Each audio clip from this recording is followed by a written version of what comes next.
Buenos días, en este taller vamos a hablar de la prueba de Coombs o prueba antiglobulina humana, tanto la prueba directa como la prueba indirecta. La prueba de Coombs directa lo que trata de determinar es si los glóbulos rojos fueron recubiertos in vivo con inmunoglobulina, complemento o ambas. Quiere decir que el glóbulo rojo se opsonizó en circulación del paciente, ¿sí? O donante. La prueba directa detecta anticuerpos que estén adheridos al glóbulo rojo, pero que no generan aglutinación por sí solos, ¿sí? Que estén adheridas inmunoglobulinas incompletas o que estén adheridas fracciones del complemento, ¿sí? El suero de Coombs es una globulina, o sea, es un anticuerpo dirigido contra la fracción Fc del anticuerpo o contra componentes del complemento, ¿sí?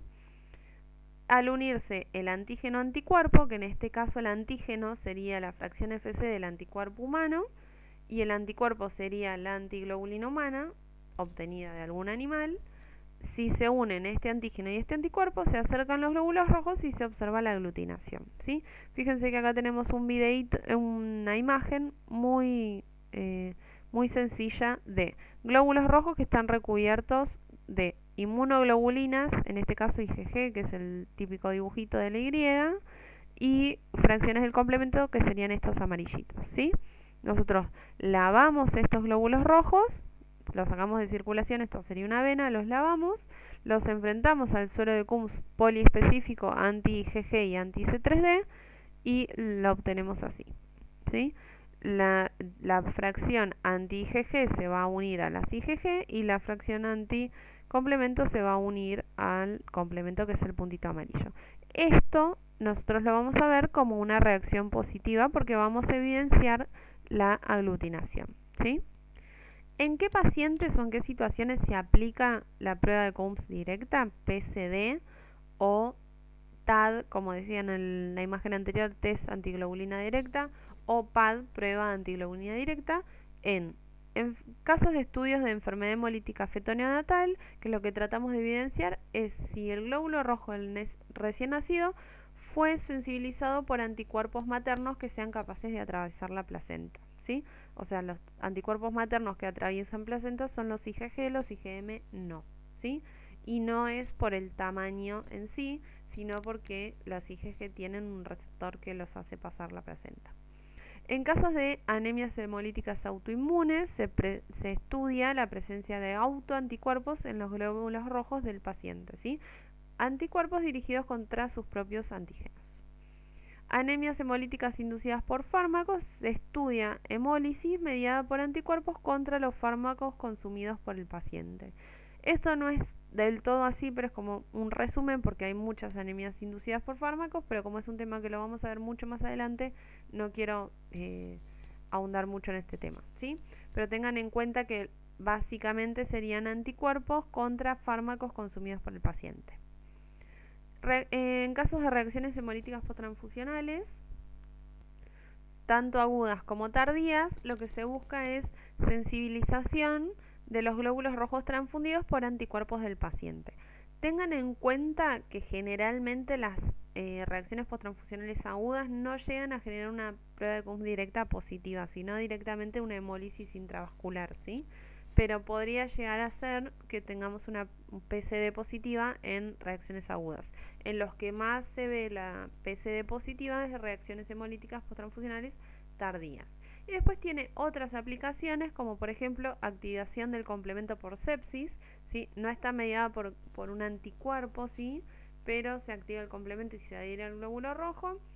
Puede ser para estudiar aloanticuerpos adquiridos pasivamente, o sea, puede ser, por ejemplo, por una transfusión con plasma que tenga algún tipo de anticuerpo, generalmente ABO incompatible, ¿sí? Porque tengan en cuenta que los plasmas de donantes con DAI positiva no se utilizan con fines transfusionales. Y por ejemplo, les puse otro ejemplo distinto de proteínas absorbidas no específicamente al glóbulo rojo, que pueden generar una PCD positiva. Bueno, ahora les voy a hablar un poco de las técnicas tanto en tubo como en tarjeta. Sepan que al final del manual o del libro del GESIAM están las técnicas bien indicadas, más detalladas.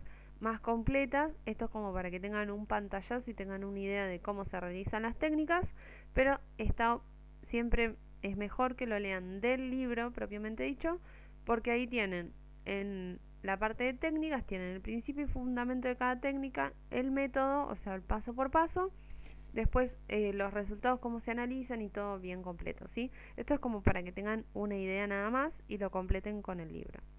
Lo primero que tengo que hacer es rotular bien los tubos para lo que estoy trabajando. Si solo tengo suelo de Kunz poliespecífico, rotulo poliespecífico paciente X.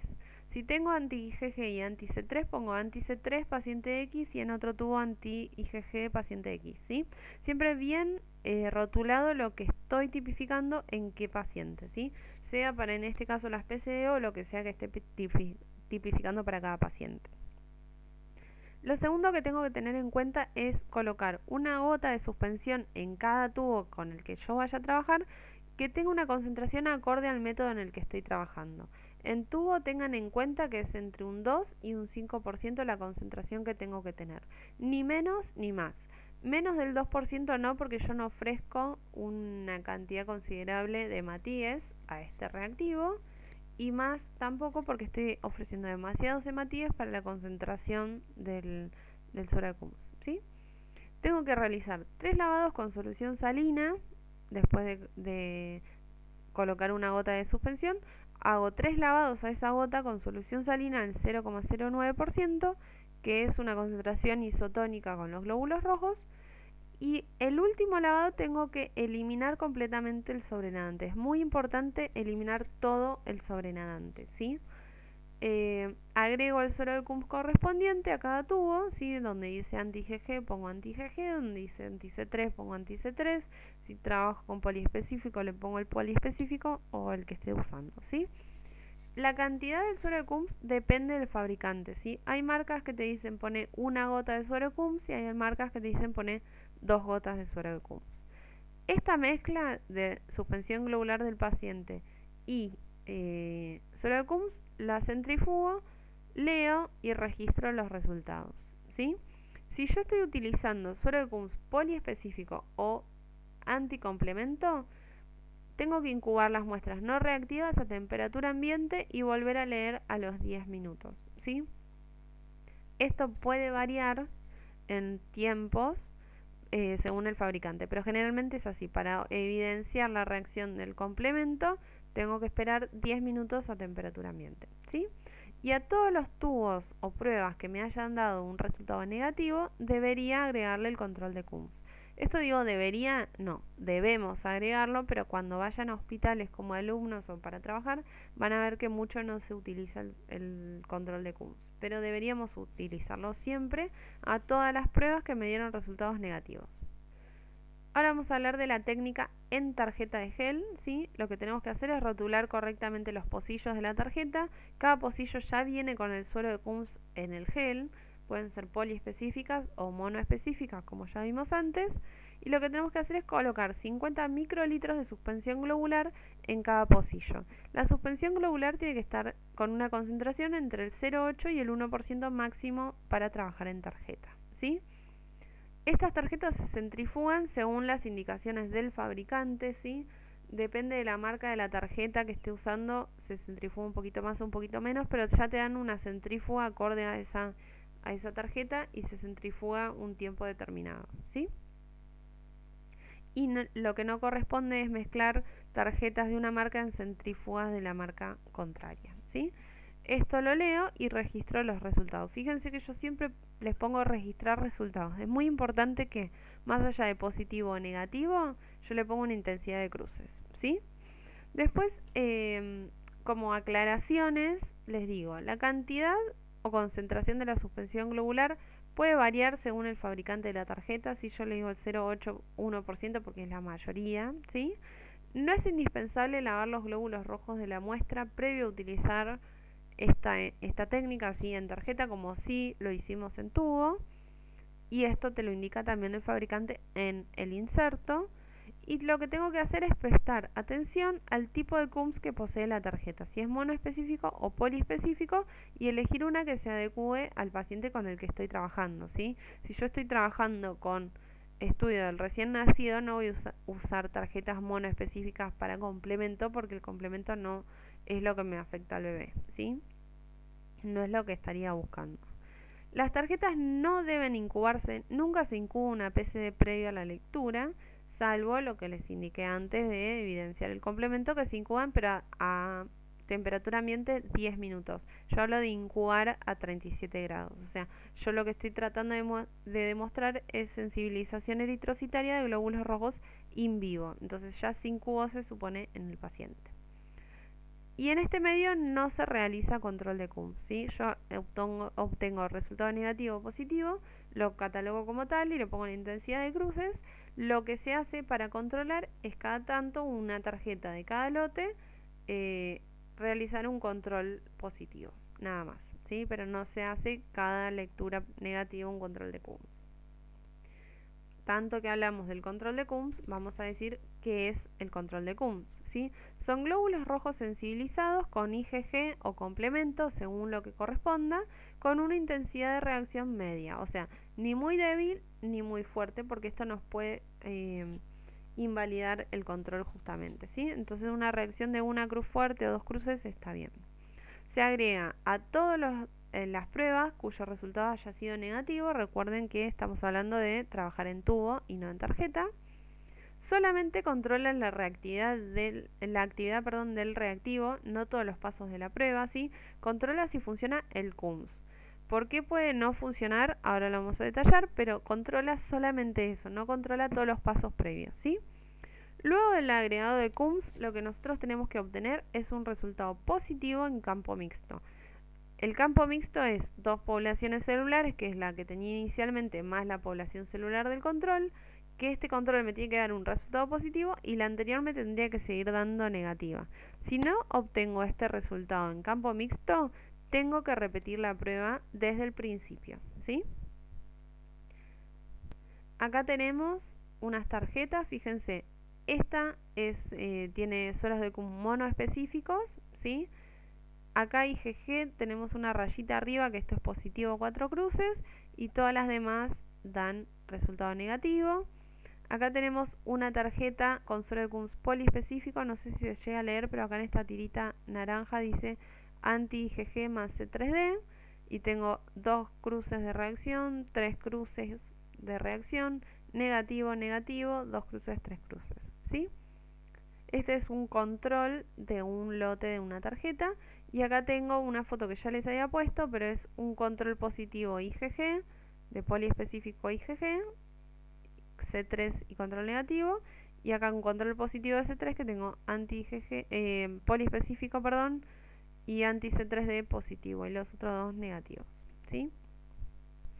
Acá tenemos otro tipo de tarjeta, fíjense, tenemos otra vez esta tarjeta monoespecífica que este paciente tiene positivo anti-IgG, anti-IgA y no se llega a ver bien, pero anti-C3D, ¿sí? Entonces, el glóbulo rojo de este paciente 736 tiene adherido IgG, IgA y C3D.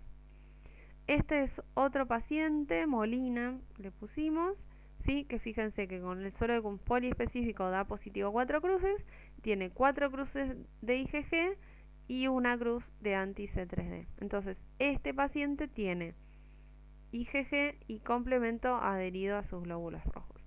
Estas se las puse así porque es una tarjeta de suero de CUMS monoespecífico anti-IgG y todos los pocillos tienen IgG.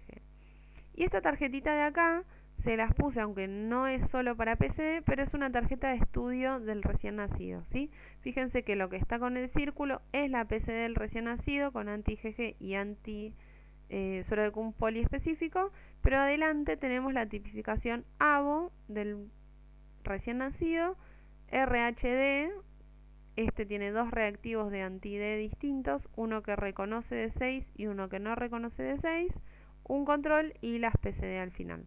Recuerden, si ven algún día estas tarjetas, que esta tarjeta no tiene la prueba del DU de débil o de variante incluida. Si nosotros obtenemos en estos anti-D, en los dos, el que reconoce y el que no, la variante de 6, resultado negativo y la mamá es negativa, tenemos que hacerle por separado la prueba del D variante terminando en CUMS, ¿sí? Tengan en cuenta eso siempre.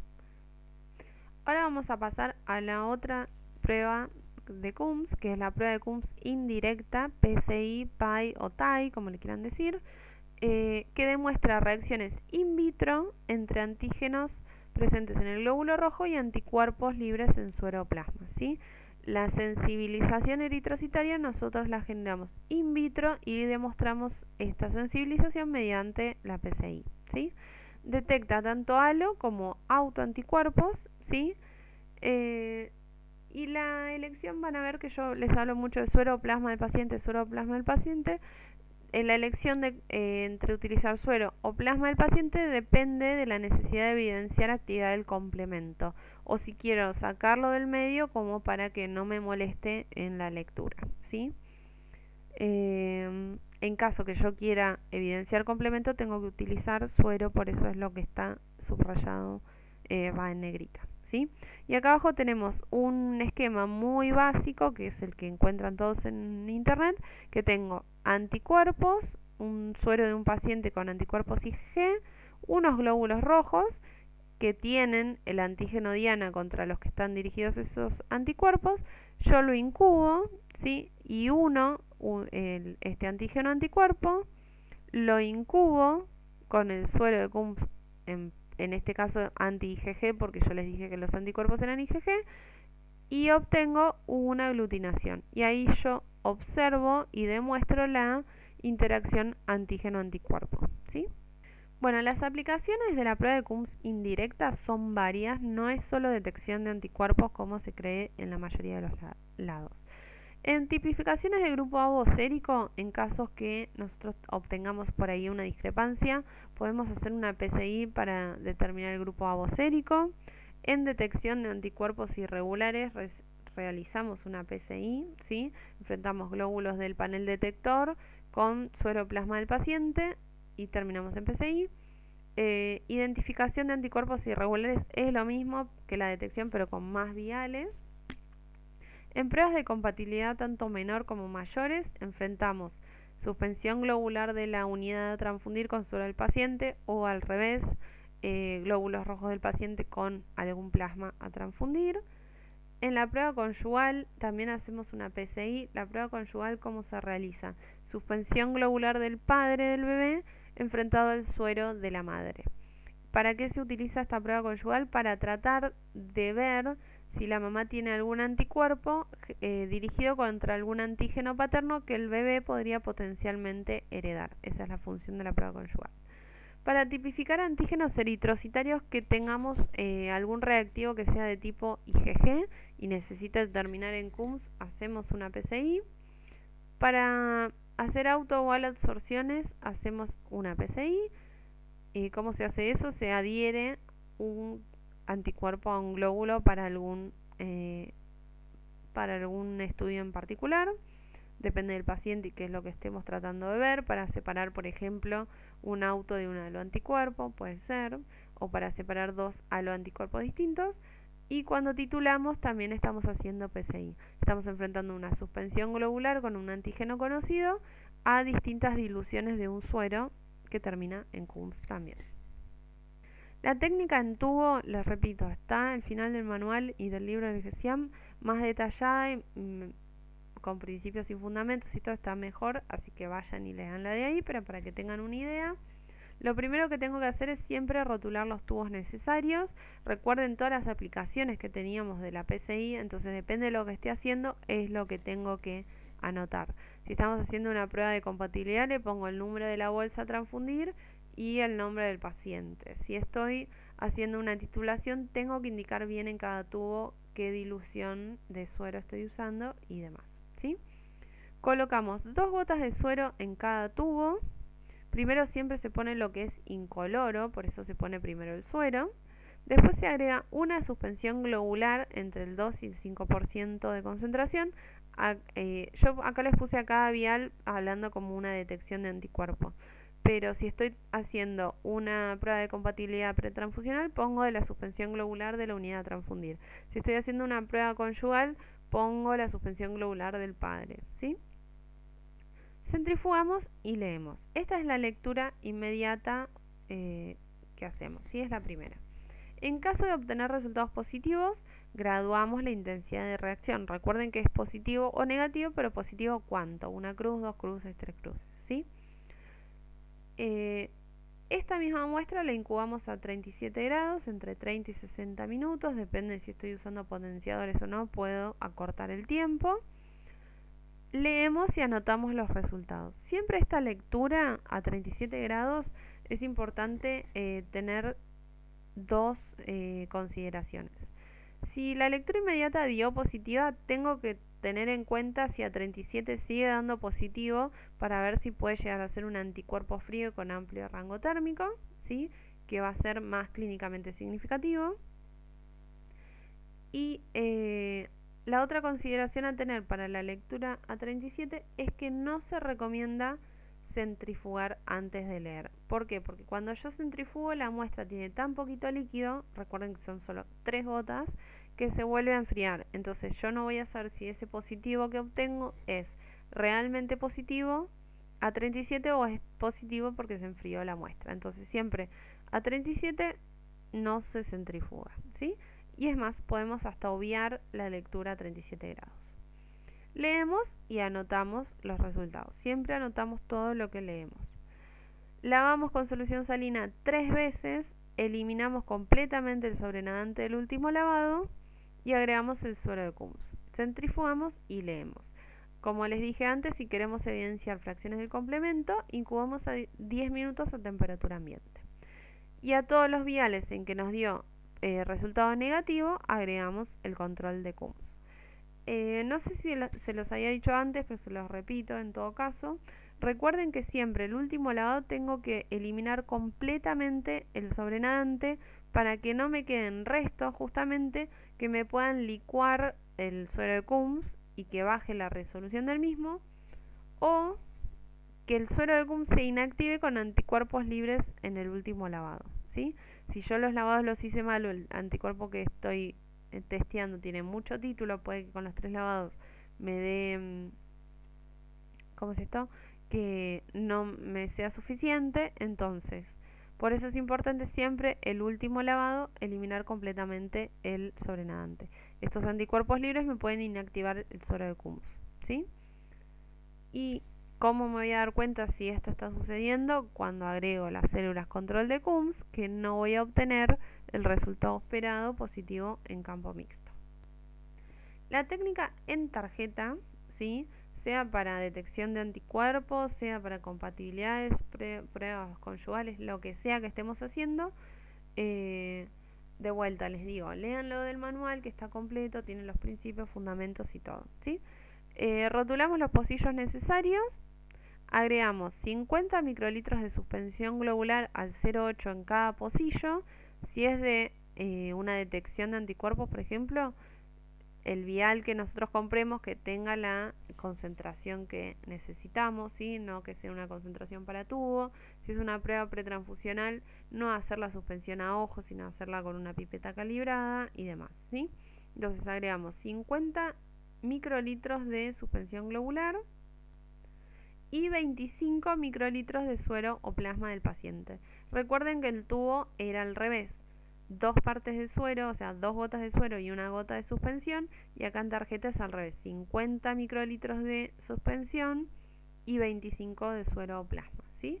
En cada pocillo lo incubamos a 37, 15 minutos, puede variar, centrifugamos y leemos. Recuerden que acá yo no tengo lectura a 37, no tengo lectura inmediata, la única lectura que tengo es en fase antiglobulínica, ¿sí? En caso de obtener resultados positivos, siempre anotamos la intensidad de reacción, ¿sí? Y acá les aclaro, lo del tiempo de incubación puede variar, depende del fabricante de la tarjeta, las cantidades que agregamos o las concentraciones también pueden variar. Esto nos vamos a dar siempre cuenta leyendo los insertos, ¿sí? No es indispensable lavar los glóbulos rojos de la muestra previo a realizar la suspensión. Esto lo dicen la mayoría de los insertos de todos los fabricantes de tarjeta. Y tengo que prestar atención de vuelta al suero de Küms que estoy utilizando, ¿sí? Y en este medio recuerden que no se realiza control de Küms. Bueno, ahora que ya vimos cómo es la técnica, ¿sí? Y que sabemos que la detección de anticuerpos irregulares no es la única PCI que vamos a realizar y no es la única PCI que existe. PCI es la técnica y la detección de anticuerpos irregulares es la aplicación.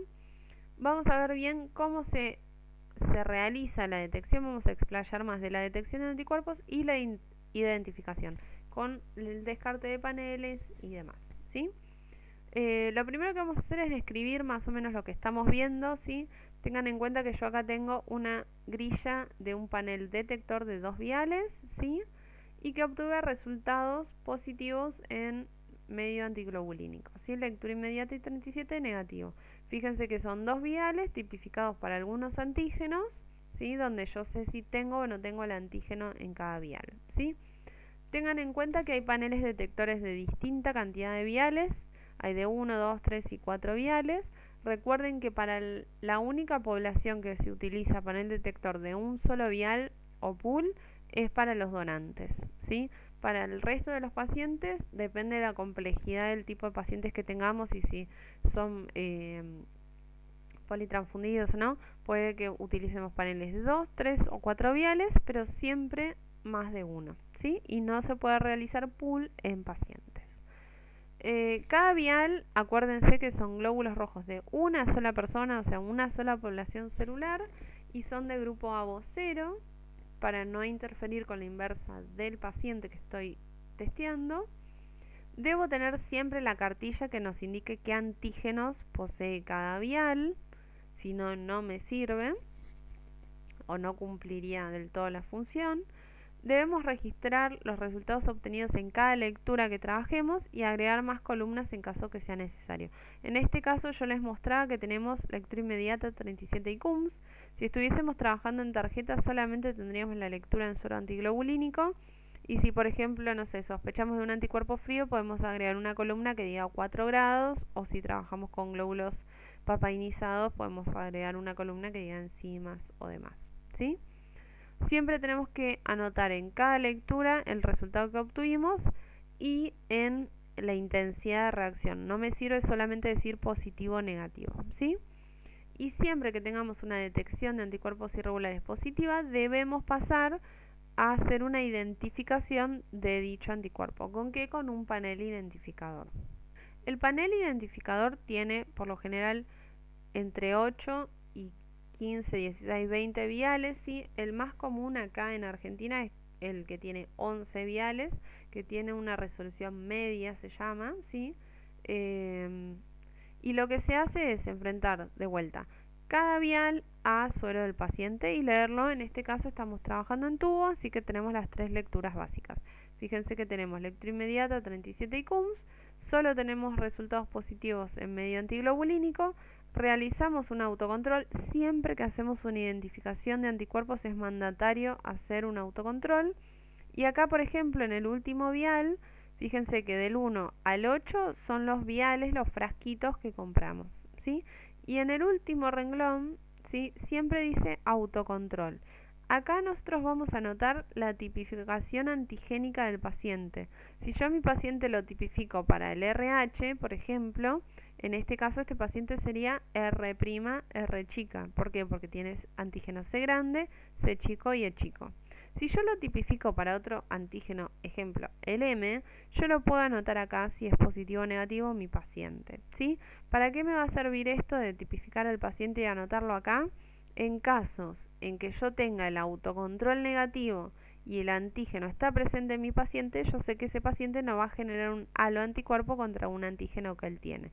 Entonces recuerden siempre, en este último renglón, que sería como un vial, que dice AC de autocontrol, debajo de cada antígeno puedo anotar si tipifico a mi paciente para ese antígeno, y en las lecturas es el autocontrol enfrentando suspensión globular del paciente con su propio suero, ¿sí? Para nosotros realizar una identificación tengo que seguir algunos pasos, ¿sí? No necesariamente tienen que estar en este orden, pero sí tengo que cumplirlos a todos, ¿sí? Primero tengo que registrar todos los resultados para poder realizar el descarte propiamente dicho, ¿sí? Que es lo que ya habíamos hecho antes. Se puede realizar el descarte de distintas maneras. Yo sé que depende de la comisión en la que estuvieron, lo aprendieron de distintas maneras, todas son válidas, pero a mí me parece que es más fácil aprenderlo de esta manera, haciendo un descarte para cada medio en el que se trabaje. Porque si yo estoy trabajando en lectura inmediata y me da positivo, lo que estoy viendo es una IgM, ¿sí? Si leo en antiglobulina, lo que estoy viendo es una IgG o el complemento. Entonces, haciendo un descarte por cada medio en que esté trabajando, voy a ver qué anticuerpo está reaccionando en ese medio. Después voy a tener que englobar todos los resultados para unirlos, porque claramente es un mismo paciente, ¿sí? Y si no, pueden hacer, como venían haciendo, un descarte para todas las lecturas con el vial que nos dé negativo en todo, ¿sí? Eso ahora lo vamos a ir viendo, pero eso lo pueden hacer como ustedes quieran. Sea un descarte solo con el vial que me dio todo negativo, o sea un descarte para cada medio, está bien y llegamos al mismo resultado, ¿sí? Y cualquiera de los dos métodos son válidos. No es que porque me dijo Ale o me dijo X profesor está bien o está mal. Todos los métodos que van a ver son válidos, ¿sí? Puede que a algunos les resulte más fácil que a otros, nada más. Cada uno descarta como le quede cómodo, ¿sí? Siempre y cuando siga los pasos, obviamente, ¿no? ¿Cómo se realiza el descarte, tanto que hablamos de esto? Se realiza descartando la especificidad para que el antígeno esté presente en el glóbulo rojo y obtuvimos un resultado negativo en la prueba cruzada. O sea, en la lectura nosotros tenemos un resultado negativo y el antígeno está presente, quiere decir que ese anticuerpo no está dirigido hacia antígeno. Entonces lo tachamos, lo descartamos, ¿sí? El autocontrol nosotros lo tenemos que mirar para ver si es un autoanticuerpo o un haloanticuerpo o qué es lo que puedo llegar a sospechar, ¿sí? Tengan en cuenta que en líneas generales, si yo tengo un autocontrol negativo, lo que estoy viendo generalmente es un haloanticuerpo, y si tengo un autocontrol positivo, generalmente lo que estoy viendo es un autoanticuerpo. Después van a ver una situación especial en que tengo autocontrol positivo en campo mixto y lo que tengo es un haloanticuerpo dirigido contra un antígeno que esté en la unidad transfundida del paciente. Pero eso es el último tema de la materia, ¿sí? Se pueden registrar tipificaciones antigénicas del paciente en el último vial, como les había dicho, y las especificidades las tengo que descartar, diferenciando si lo hago de forma homocigota o heterocigota. O sea, aquellos antígenos que tengan su alelo antitético presente los tengo que descartar como heterocigota, ¿sí? Si está solo uno de los antígenos de los dos alelos, lo descarto como presencia homocigota, ¿sí? Vamos a llevar a cabo en el panel esto que les acabo de decir. Recuerden que el panel era así, ¿sí? Lo que tengo que mirar es el autocontrol negativo, entonces lo que yo veo en fase antiglobulínica es un haloanticuerpo, ¿sí? Y acá tengo tipificado a mi paciente para distintos antígenos. Lo que yo voy a utilizar son los viales en que la prueba cruzada me dio negativo y el antígeno está presente. Entonces acá les marqué el autocontrol, lo tengo negativo, ¿sí? Está pintado de amarillito. Y los viales con los que yo voy a realizar el descarte los tengo acá en celeste. Entonces, prueba cruzada negativa. El antígeno E grande está presente, lo descarto. En este caso como heterocigota porque tiene su alelo antitético que es el E chico. El C grande está presente, lo descarto como homocigota. Van a ver que hay algunos profesores que descartan por vial, que es como lo hago yo, o que lo descartan acá arriba. Cualquiera de los métodos es válido siempre y cuando sea prolijo y ustedes entiendan, ¿sí? Y si lo descarto con rayas, con cruces, con lo que sea, es lo mismo siempre y cuando ustedes se den cuenta. Yo ya lo tengo descartado completo. Fíjense que los que descarto por heterocigota, como les decía, el E grande y el E chico, yo les hago una rayita.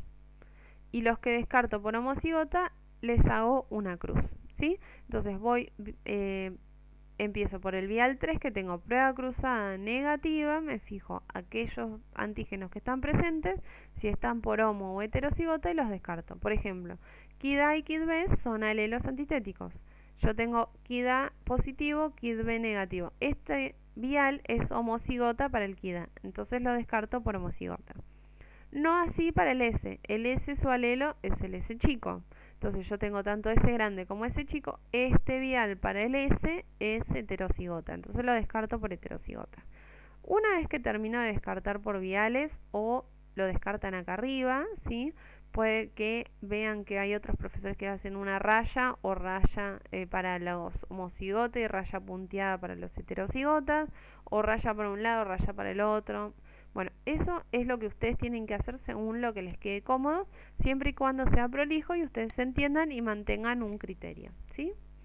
Una vez que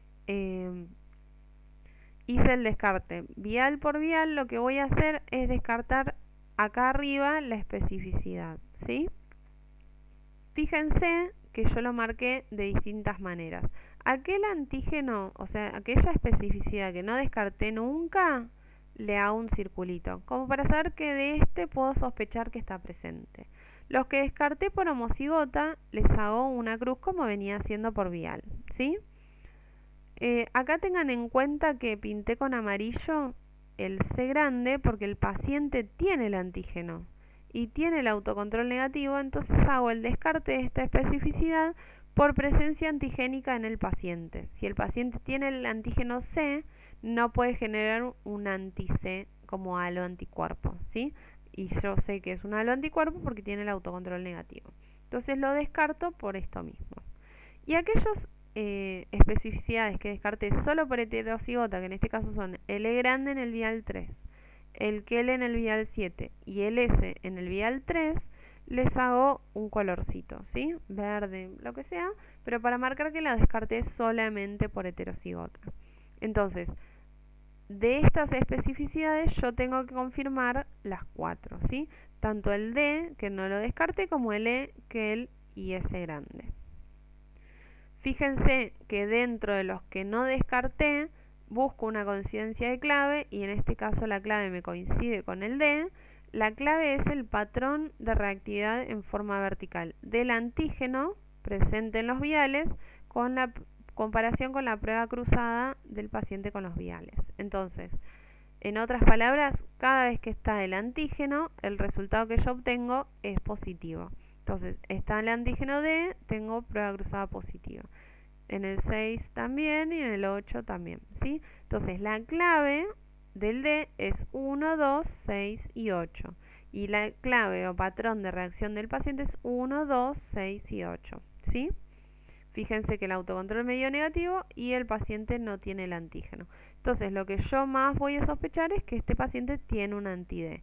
Igualmente, tengo que confirmar las otras especificidades que no descarté del todo, que eran anti-E, anti-QL y anti-S grande. ¿Cómo voy a hacer este descarte definitivo? Con células adicionales. Las células adicionales son tantas como especificidades no descarté, que en este caso eran 4, ¿sí? No descarté D, E grande, QL y S grande, entonces tengo 1, 2, 3, 4 células. Y fíjense que tengo una célula que sea positivo para uno de los antígenos y negativo para el resto de los que no descarté. Entonces la célula 1 tiene antígeno D, pero no tiene E grande, no tiene QL y no tiene S, ¿sí? La célula 2 no tiene D, sí tiene E grande, no tiene QL, no tiene S. La célula 3 va a tener QL y no va a tener los otros. La célula 4 va a tener S y no va a tener los otros antígenos que no descarté. Con el detalle que cada antígeno que no descarte tiene que estar homocigota. Fíjense que la que tiene D, bueno, el D no tiene alelo, ¿sí? Pero es E grande negativo. Que el negativo, S negativo. La que es E grande positivo no tiene que tener antígeno E chico, que es su alelo. O sea, tiene que ser homocigota para el E grande y no tener las otras especificidades que no descarté. Lo mismo para el QL, lo mismo para el S. El S, ven que la célula que es S positivo es S homocigota porque no tiene S chico y es negativo para los demás antígenos. Ojo con el QL porque en teoría deberíamos buscar células QL homocigotas, pero va a ser muy difícil conseguirlas. ¿Por qué? Porque su alelo, que es el chelano, que es la K minúscula, esta de acá, es chelano, es un antígeno de altísima frecuencia poblacional. Más del 99% de la población lo tiene. Entonces va a ser muy difícil conseguir células chelano negativas. Entonces el que él puede que no lo confirmemos del todo, ¿sí? Bueno, ¿Qué hacemos en casos en que, como este, por ejemplo, tengo muchos viales positivos y uno solo negativo? ¿Sí? Negativo, ¿a qué me refiero? Prueba cruzada en medio antiglobulínico, todos positivos menos uno, ¿sí? Fíjense que otra vez miramos el tema del autocontrol negativo y podemos anotar acá abajo la tipificación del paciente. En este caso mi paciente sería RY R2', ¿sí? O R2', RY, como le quieran decir, ¿sí? ¿Qué hacemos en estos casos? Lo que voy a hacer es lo mismo que antes. Fíjense que con el vial que tuve una prueba cruzada negativa, me fijo si tiene o no el antígeno este vial y descarto, ¿sí? Siempre recuerden que tiene que tener un autocontrol negativo. Hago el descarte, en este caso lo tengo más simplificado. Fíjense que, como otra vez, como el autocontrol me dio negativo y el paciente tiene antígeno C grande, pude descartar la especificidad anti-C grande, ¿sí? Y hay otras especificidades que no descarté. En este caso no descarté E chico, no descarté DAFI-A, no descarté M, no descarté S, no descarté KEL ni chelano porque los descarté por heterocigota los dos, no descarté KID-A y KID-B porque los descarté por heterocigota los dos. Cuando yo tengo menos viales con resultado en la prueba cruzada negativo, se me va a complicar más hacer el descarte y ahí voy a tener que agregar muchas células adicionales o cambiar del tipo de panel. En vez de 8 viales voy a tener que tener 11 o 16. ¿Sí? Igualmente busco una coincidencia de clave. Recuerden que la clave es el patrón de positividad en vertical, tanto de la presencia antigénica como de las pruebas cruzadas de mi paciente. Fíjense que el autocontrol me dio negativo y el paciente no tiene el antígeno, así que puede generar un halo anti-E chico. Y acá lo que les decía, que voy a tener que usar muchas más células adicionales, siempre con la misma premisa, que sean positivos para uno solo de los antígenos que no descarté y que sea en estado homocigota. Y voy a tener que agregar tantas células como especificidades no descarté. Fíjense que acá no había descartado el E chico, que era el que coincidía a la clave. Entonces, la célula 1 va a ser E chico positivo, negativo para todos los demás antígenos. Y me dio positivo, así que un anti-E chico tengo. La célula 2 va a ser KEL positivo, que no tenga ninguno de los otros antígenos, que sea homocigota para el antígeno, entonces no tiene su alelo. Y fíjense que acá la célula 6 es la que tiene KID-B homocigota, porque no tiene su alelo que es KID-A, y también me dio positivo. Entonces, en este caso tenía un anti-E chico y otro anticuerpo que se solapaba la clave con la del anti-E chico, que no lo estaba viendo. Si yo solamente me quedaba con la coincidencia de clave, nunca me iba a dar cuenta de la presencia también del anticuerpo anti-KID-B. Acá una aclaración de, por ejemplo, la célula E chico positiva, ¿sí? Fíjense que yo le puse KID-A y KID-B negativo. Estas células no las voy a conseguir, ¿sí? Me va a costar mucho, pero cuando yo tengo que descartar tantas cosas, por eso les decía, o cambio el tipo de panel o descarto otras especificidades primero, ¿sí? Por ejemplo, descarto primero el DAFI, entonces voy a poder usar una célula que sea, si yo lo descarte, por ejemplo, con esta célula, si tengo otras células que sean DAFI-A positivas, no importa, puedo usarlas para confirmar el KID-A y KID-B, ¿sí? Cuando tengo los dos alelos sin descartar, porque están descartados solo por heterocigota, me va a costar y voy a tener que hacer un juego de descartes. Primero descartar algo y después ir a descartar estos que no descarté los dos alelos.